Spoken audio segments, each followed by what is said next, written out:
Mu'adh ben Jalal, que Dieu soit satisfait de lui, a dit, je dis, ô envoyé de Dieu, enseigne-moi une action qui me conduise au paradis, et m'éloigne de l'enfer.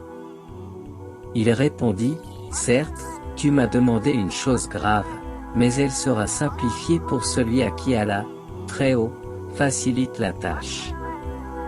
Adore Allah, sans lui adjoindre nul associé, observe la prière rituelle, acquitte la zakat, jeûne durant le mois de Ramadan, accomplit le pèlerinage à la Kaaba. Puis le prophète poursuivit. Veux-tu que je te montre les portes du bien?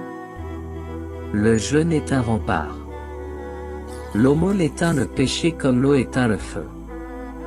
La prière de l'homme au milieu de la nuit, c'est la meilleure. Puis il reprit, veux-tu que je te montre la partie principale de la religion, sa colonne et l'extrémité de son sommet? Oui, ô envoyé de Dieu, répondit-il. Il répondit, la partie principale de la religion, c'est la soumission à Dieu, sa colonne, c'est la prière rituelle, et l'extrémité de son sommet, la guerre sainte. Il ajouta, veux-tu que je t'apprenne ce qui soutient tout cela? Oui, ô envoyé de Dieu, répondit-il. Il saisit alors sa propre langue et dit, garde-toi de celle-là. Je lui dis, ô prophète de Dieu, serons-nous donc susceptibles d'être châtiés pour avoir parlé?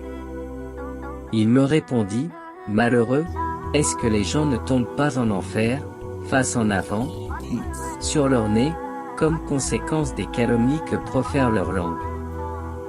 Selon Abu Talaba el-Kushani Jurtum ben Nashir, que Dieu soit satisfait de lui, le prophète, à lui, bénédiction et salut, a dit, certes, Allah, très haut, a fixé des obligations canoniques, ne les négligez pas, il a déterminé des limites, ne les transgressez pas, il a interdit certaines choses, n'en usez pas, il s'est tu à propos d'autres, par miséricorde à votre égard, non par oubli, n'en scrutez donc pas les raisons.